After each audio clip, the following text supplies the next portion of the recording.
Alright, in this question, we asked to simplify the square root of 27 plus the square root of 108. Alright, if we decide to punch this square root of 27 in the calculator, we're going to have a number that is not a whole number, an irrational number, an irrational number. Similarly, if we punch 108 in the calculator, we will have our answer to be an irrational number. That is not the intention of this question. The intention of this question is for us to have what we call a mixed number, a mixed odd. We're going to have some numbers, we're going to have some surd, right? So if we could bring in a number that has a square root, so replace 27, two numbers that will multiply together to replace 27, maybe one of them or two of them or whatever has a square root, that will make our work a bit, we're moving towards getting to a better position with this expression. What number do you think we should use to replace 27? What numbers? That's right. 9 times 3 is 27. 9 has a square root. Square root of 9 is 3. So if we replace 27 with 9 times 3, we should be able to simplify the square root of 27. So, but my question is, this was a guessed answer. How do we establish a method we use in finding out the numbers to replace? That's the question. That's right. We need to look for the factors of 27. Right?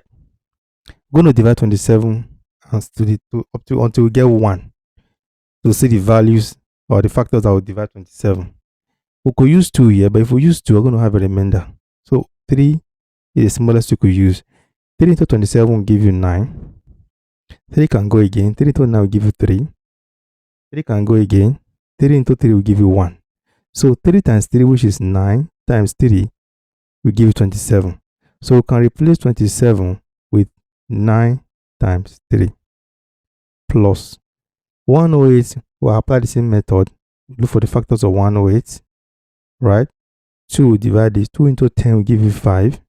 2 into 8 will give you 4. 2 can still go. 2 into 5 is 2. Remainder 1. We'll push that 1 to meet 4. This becomes 14.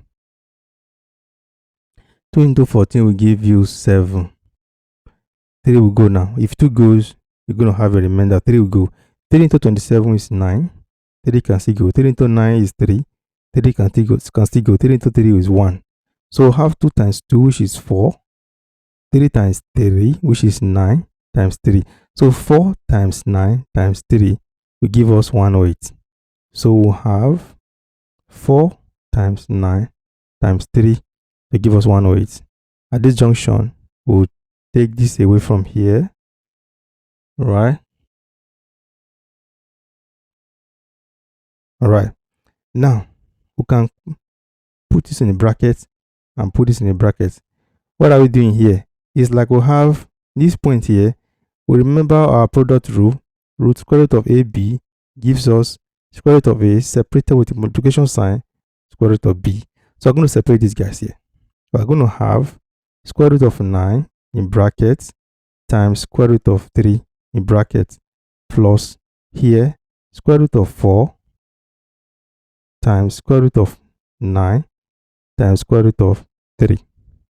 Square root of 9 here is 3, bracket open, times root 3 is the surd. We can't evaluate that. Plus square root of 4 is 2, times square root of 9 is 3, times square root of 3 is the surd. 3 times root 3 is like saying 2, x times 2 gives you 2x. So 3 times root 3 will give you 3 root 3 plus 2 times 3 will give you 6. 6 times root 3 will give you 6 root 3. Here, if you have AB plus BC or plus CB, B and B is common to both sides, we'll bring out B, bracket open, A plus what? C. Similarly, root 3 and root 3 is common to both sides, we'll bring out root 3, bracket open, we'll have 3 remaining here, plus be here. What will be remaining here? 6. Alright, this will give us what? Root 3, bracket here means multiply by 3 plus 6 will give you 9. Alright, root 3 times 9 will give you, is appropriately written as 9 root 3. So that's about that.